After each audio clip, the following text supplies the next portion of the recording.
it's James. Welcome to this week's Ask the Doctor.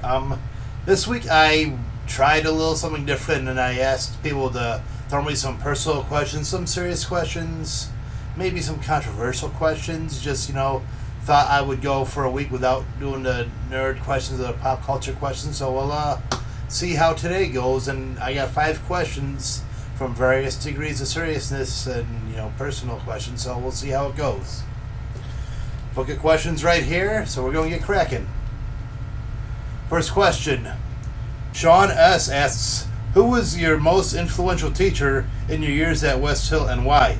I did to say it was probably Joyce Backus, my first my studio art teacher in freshman year, and she taught me in 3D art in my senior year. Basically, she taught me that, maybe I had an eye for art.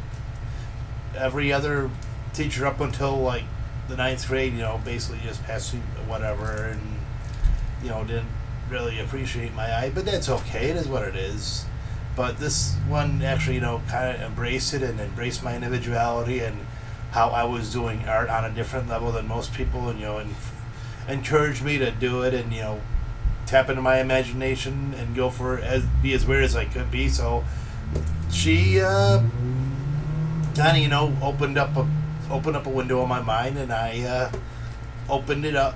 I peered through it and did what I could, and I guess the rest is history, since I have an art degree and I do portraits on the side for my real job. But I do dabble in the weird art. I have a few paintings on my wall, not paintings but drawings of abstractions and whatnot, and I have a few goth-based drawings that I have, and she kind of influenced me and made me think that I could actually draw for a living. But I appreciate it, and if without her I probably wouldn't be drawing it and still drawing and doing art. Question number 2 is an anonymous question. Would you ever get married? I don't see why I wouldn't.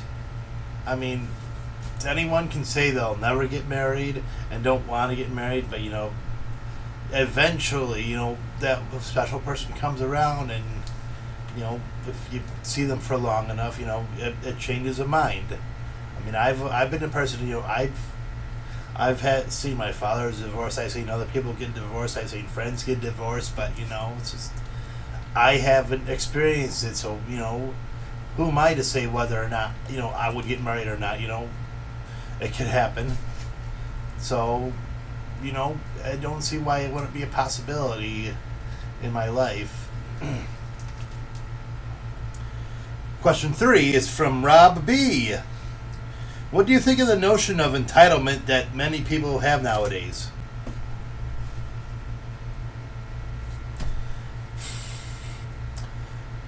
I'm a person that everything I've earned in my life, I've earned. I've worked for. I've clawed my way through. I haven't had handouts. I haven't had people, give me things.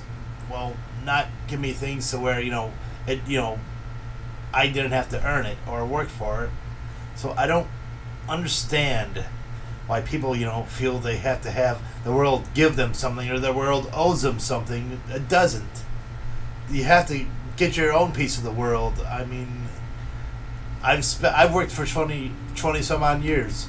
I went through college. I had to work my way through college. I'm still paying loans for going to college. I never had anybody, give me grants or scholarships. I had a few, but not enough where, it was going to cover the whole ride.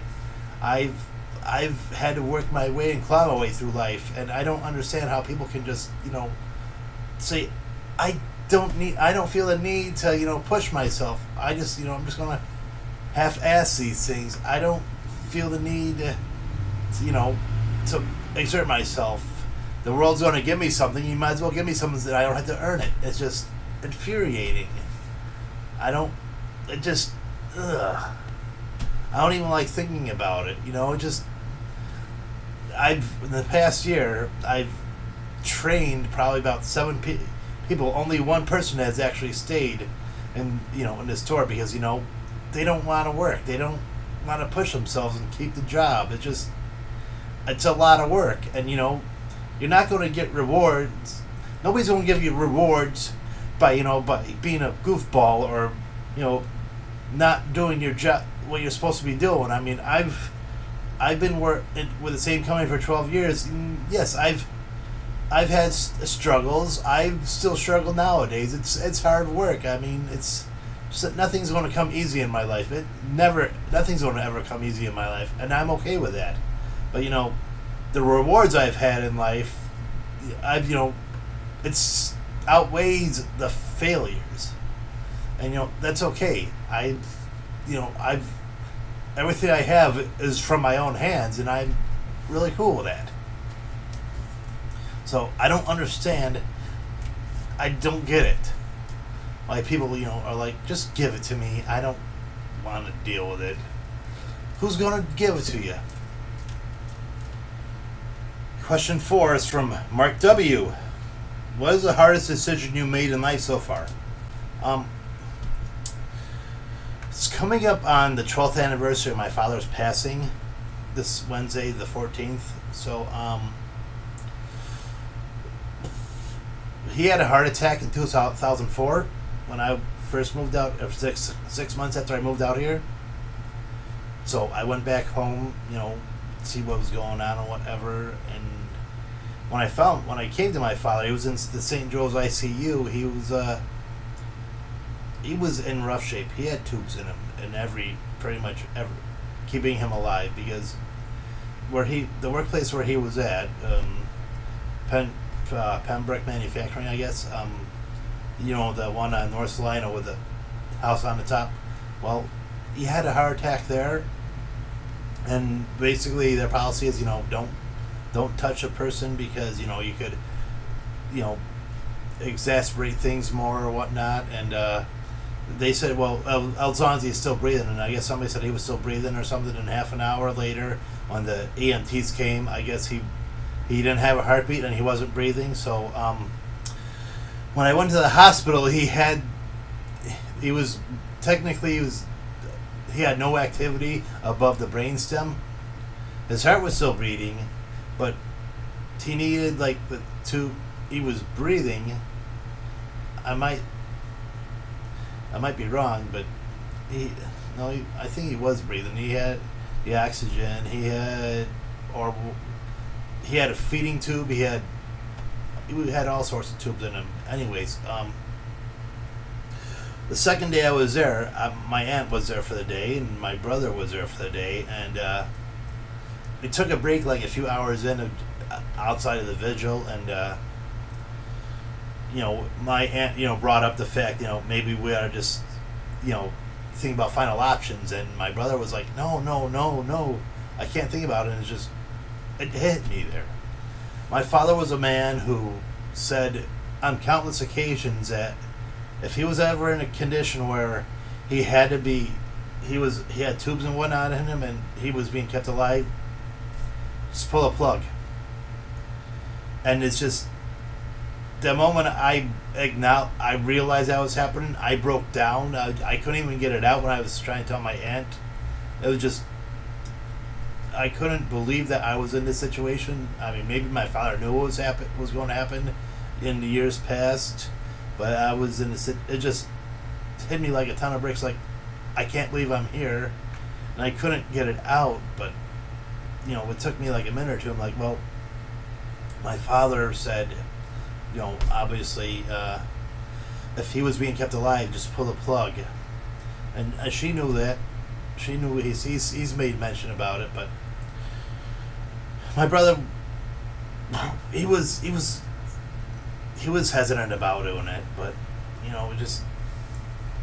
it was the right decision, and because you can't, if his body wouldn't want to live, you can't do anything to keep it going. So about 5 days after I left, the feeding tube was taken out, and about another 3 days, I guess, my brother went there on September 14th, 2004 to visit him, and I guess he died on the spot there that morning, and it was really hard because I mean, I've said a lot about my father in these videos, but he's still my father. Without him, I wouldn't be here. He's had his good times too. And it's not all doom and gloom and everything I've talked about. He's had very good times in my life when he was sober and whatnot. But it's like that's probably the moment in my life that just got me the most, was having to realize that we had to let him go. Last question. Jason M asks, I know your father had trouble with alcohol. How has it affected your life? Do you drink on occasion? When's the last drink you had? When I was a child going into my teens, I saw alcohol as, basically, a fuel for a fire that, made you angry and whatnot, because obviously my father was an abusive drunk and a very angry drunk. So for the first years of my life, up until my early adulthood, that's all I saw alcohol as. I had my first drink probably the weekend before I got my associate's degree at Casanova College, and I realized there, when I was doing it, alcohol wasn't necessarily, a fuel for evil, because it does its job. It makes you feel good and whatnot. But I'm not a fan of chemical happiness or artificial happiness. If I got to see my happiness at the bottom of a bottle, I mean, I say that now. I spent most of my 20s, some weekends I used to just drink and drink and drink. In my later 20s, I connected with my friend Matt, and we would play games and drink most weekends, and I would pass out and wake up and just start, I'd have a hangover, or I would throw up or whatever, and we'd have to detox me or whatever. But I don't really. I might drink once or twice a year. The same friend Matt, he doesn't drink anymore, so I'm following suit in his. I'm trying, not drinking because he doesn't want to drink. Why should I drink? So my last drink was probably in the fall, I think. Last fall, and and before that, it was probably like maybe earlier that year, because I don't know. I don't really feel the need to drink. It doesn't do it for me. I don't feel a dependence on it. So yeah, I'm pretty much sober, and it's never been a problem for me. I would think I haven't destroyed my life because of it, but I don't really need to drink. I don't feel the attachment to it like my father did. Maybe it's probably because why? Because I don't want to turn out into him. So yeah. Well, that's this week's show. Thank you guys for watching. The usual routes. Primarily, I get you want to ask me a question. You can reach me through these contacts up here. So thanks a lot for watching, and I will see you next week.